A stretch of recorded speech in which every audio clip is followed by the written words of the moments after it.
May hapon, Negros. Ini ang Digicast Negros X. Ang nagapanguna nga napulo ka mga balita sa isla sa Negros, ang amo ni kadulong sa inyo.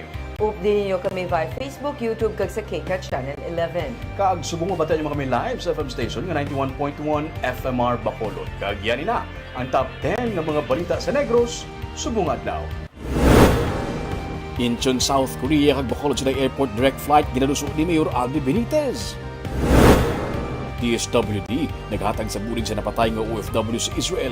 Pamilya nagapangayo bulig sa pagpalubong. Industrial zone sa Felisa sa Bacolod City nasunog. Halit sa kalayo, nagdangat sa masobra 4 milyon ka pesos. May mga porsyon na sa Lacson Street nga ginsira kag one way. Kag sa good vibes, final week na sa Mascara Festival 2023. Ang mga nabilin ng mga aktibidades, hibaloon. Tinatanan sa Digicast Negros X. Sa number 10, presyo sang gasolina ang magasaka, diesel magapanaog. Base sa announcement sa mga petroleum companies, may mixed movement ang presyo sang diesel kag gasolina. Ang diesel ang may rollback sa 95 sentimos sa kada litro. Ang gasolina naman magasaka sang 55 centavos kada litro, kag ang kerosene maga-rollback sa 95 sentimos. Sa nagligid nga semana, nagpatuman sang big time rollback sa diesel kag gasolina.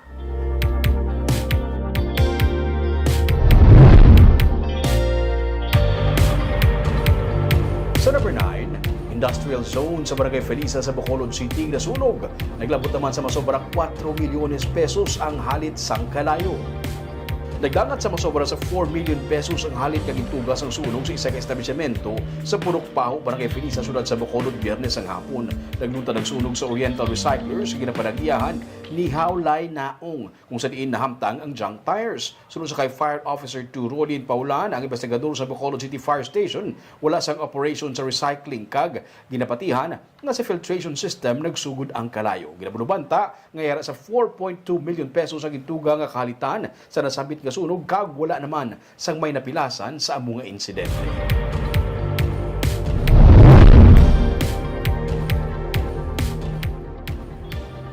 Sa number 8, pagpatuman sang digitalization system ginapaabot nga magpaiway sang paggamit sang fixer kag makapadasig sang transaksyon sa OBO. Sadto nagalawig sa sinemana, hasta na binulan tubtub nga mahuman sa mga applicants ng ilang registration para sa building permit kag occupancy permit sa Office of the Building Official. Pero karon nga ginapatuman na ang digitalization sa mga transaksyon, ginsiling ni Engineer Isidro Tuson nga kung kumpleto lang man sa mga requirements, pwede makuha sa mga aplikante ang rehistro sa sulod sa duha ka adlaw. Ang digitalization program kabahin sa prioridad ni Mayor Albi Benitez sa tuyo nga mapaiway ang fixer kag korupsyon. Target man sang OBO nga pinaagi sa bulig sang Management Information Technology Services, mapasaka ang collection efficiency sa opisina kag malabot ang 60 million pesos nga collection halin sa building permit kag occupancy permit. Sir, pagka-time, why na target dito yun ako? But we are targeting 60 million sa year. So, sa malabot na ako, layo pa kami December. So, subong daw mayo yung income, mayo yung sulod sa mga nagkatululuwa sa permit. Ang amon lang pinapadasig namon para nasig pa ng sulod sa income sa city. And then what they're going to do is they're going to send you an assessment, and then you can actually pay online sa atong online platform as well. Do we know the link to go to the Online services at bacolodcity.gov.ph. Sa number 7,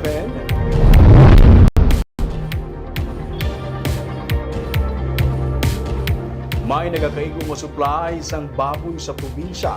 Presyo sini ang estableman.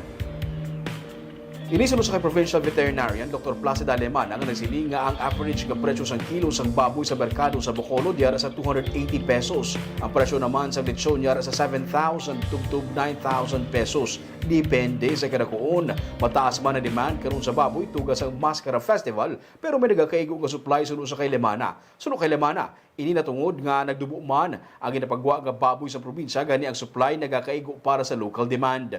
Sang Setyembre, 2,000 lamang ka mga baboy ang napagwa manubo kon ipaanggid sa nagdigad nga mga binulan nga naglapot sa 8,000 tubtub 10,000 ka mga heads. Patag ni Lemana, sa karon ang sipalay lamang ang makapagwa sang baboy bangod ini lamang ang LGU nga may RAS o Recognition of Active Surveillance. Ang iban nga LGU nagaprocess pa lamang matapos makancel ang ilang nga CFS o Certificate of Free Status sa Bureau of Animal Industry kasunod sang ASF cases. Samtang sunod kay Lemana, bahin sa Swine Industry Recovery Plan, yara pa karon ang probinsya sa pre-sentineling stage kung sa diin padayon ang ginapatigayon nga disinfection. Nakita natin may maskara, grabe ang demand sa baboy. Pero na-notice nyo, wala man siling wala baligya baboy sa merkado, may aragid, no? Kay tungod nga less ang aton nga pagwa sang baboy sa province. So ang baboy naton within the province, so nakita namon during the meeting naginunanon makita sa aton nga mga mga kaupod sa sa industriya. Amo nang ila analysis man nga kung hindi kita magpagawa kag ang baboy naton diri sa Negros, i-consume lang naton diri sa Negros, sufficient pa ta.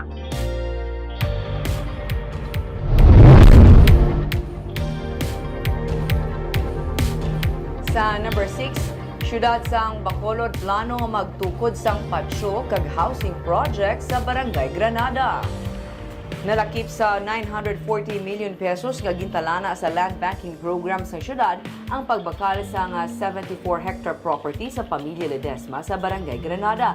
Sunod kay Mayor Aldi Benitez, plano sa syudad nga magamit ang duta sa duga nga housing project kag matukuran sa panibag-o nga patsyo.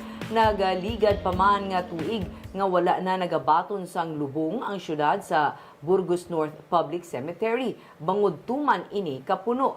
Ang konseho sa syudad ang nag-ratify na sang deed of sale para pagbakal sang syudad sa propiedad sang pamilya Ledesma.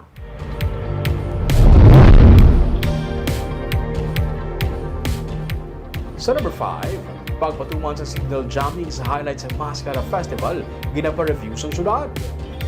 Magluwas kay First Lady Liza Marcos, hindi pa sigurado ang pagbisita ni Presidente Ferdinand Marcos Jr. sa highlights ng Mascara Festival sa syudad sa Bacolod. Sunod sa kay Mayor Aldi Benitez nga kung wala man lang sang security issue, labi na sa mga highlights ng festival, mas maayong hindi na lang magpatuman pa sang signal jamming. Hindi bangod madamo sa mga cellphone users ang nagareklamo. Ang alkalde ang nagkigyo naman sa Presidential Security Group nga i-review ang pagpatuman sang signal jamming. Ginalauman naman sa alkalde nga malapot ang kadalagaan sa nagligad nga Mascara Festival celebration. Nalakip na diri ang 5 billion pesos nga projected income kag masobra sa 200,000 nga mga bisita kag tumalanaw sa tuigan nga selebrasyon. If it's not really a security issue, so if we can do away with it, they are actually reviewing if it's really necessary. But I said kung ang security, especially ang PSG, who is supposed to guard ang first family, mamagan sila ang kinadad nila, then we will do so. But I have requested if we can do away with it.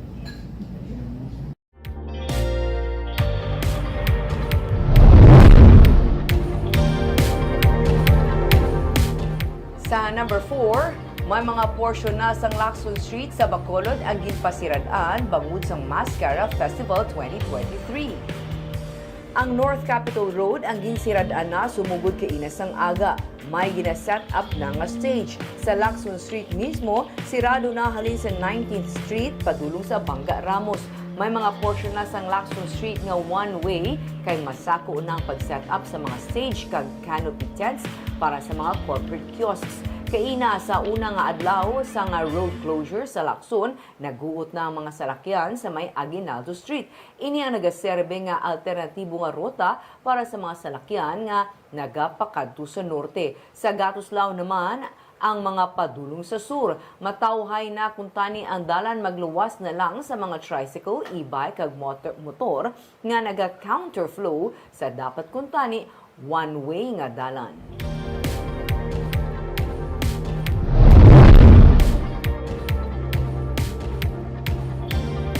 Sa number 3, nagdagat na sa 144 ang inserbi nga show cause order sa COMELEC angon sa premature campaigning batok sa mga kandidato.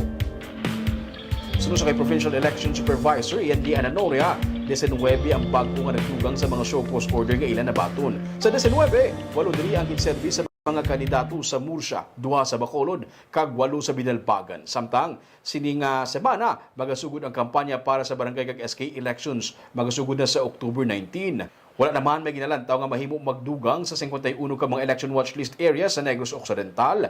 Pero ang pagsugod sa kampanya magapat-od sa sitwasyon sang piniliay sa piyakabahin, nag-abot na ang mga accountable forms sunod sa kainanoria para sa BSKE kag ini ang i-deliver sa mga LGU siniman nga semana. Ang ginatanaw is during campaign period we will see kung ano ang matabo sa campaign period, which will begin on the 19th. There could be incidents nga matrigger ina nga mechanism namon, or di hopefully wala na, no? Babaan na ilang or issuehan na ilang. Sa number 2,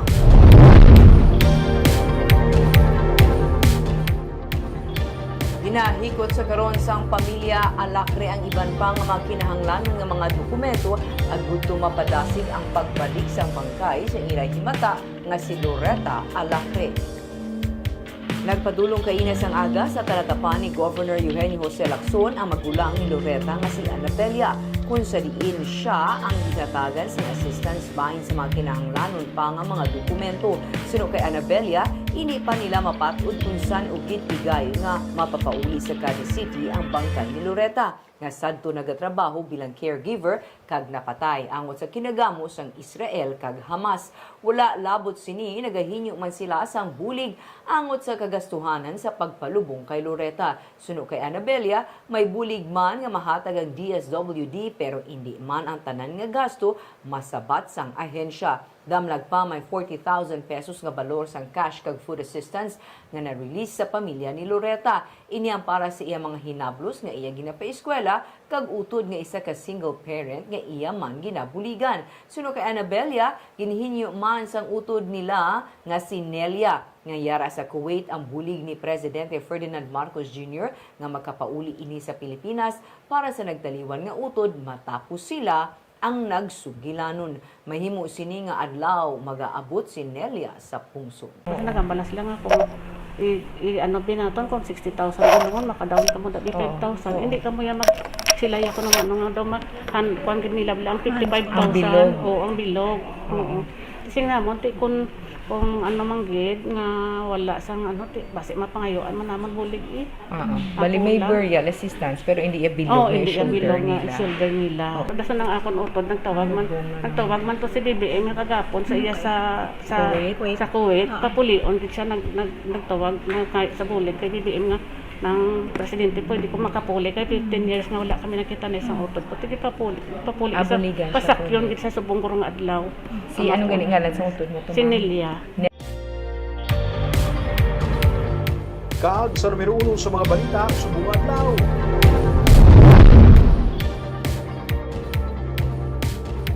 Bacolod City Mayor Abby Benitez nagaduso ang matigayon ang direct flight gikan Incheon, South Korea padulong sa Bacolod Silay Airport para sa 3,000 ka mga Koreans kinatalana mag-abot sa Bacolod sa bulan sang Enero. May report sa Nico Delfin. Ginapaabot ni Mayor Abby Benitez ang pagkaris ng kapin 3,000 ka mga South Koreans nga maghahampang sang golf sa Bacolod kagiban pa nga golf courses sa Negros Occidental. Gani ginaduso sa karon sang alkalde nga matigayon ng direct flights halin Incheon pakadto sa Bacolod Silay Airport. So, muna ang ato nga ginapakita sa chartered flight para madayon ining international flight to return to Bacolod. So we're now having a little problems finding a charter plane or an airline nga masugot nga mahalin sa Korea madala turista. Antes pa man sa pandemic, naanda na sa mga Koreans nga magpadulong sa Pilipinas lakip na sa Bacolod samtang matugnaw ang klima sa South Korea. Magahinyo man sang bulig ang alkalde kay anay Congressman kag City Administrator John Orola agud ma-accommodate ang mga Koreans. Nagalabot sa 16 ka mga direct flights ang ginapatigayon sadto halin sa Incheon pakadto sa Bacolod Silay Airport kada bulan sang Enero. Pandamo pagit na other airlines will come in. No? Ang isa lang, I asked them why not Korean Air. No? They told me, which I have to validate, nga hindi ko land ang mga airlines ang planes ng Korean Airlines tungkol nga our runway is short, which is what I want to validate. It's short by 5 meters. Something like that. So I will call up for them to see if they can do something so that we can allow international airlines also to land directly in Rizal. Sa records ng City Tourism Office, nagalabot man sa 60 million pesos ang sarang ma-generate nga income sang syudad halin sa mga Korean tourist. Nico Delfin para sa Digicast Negros.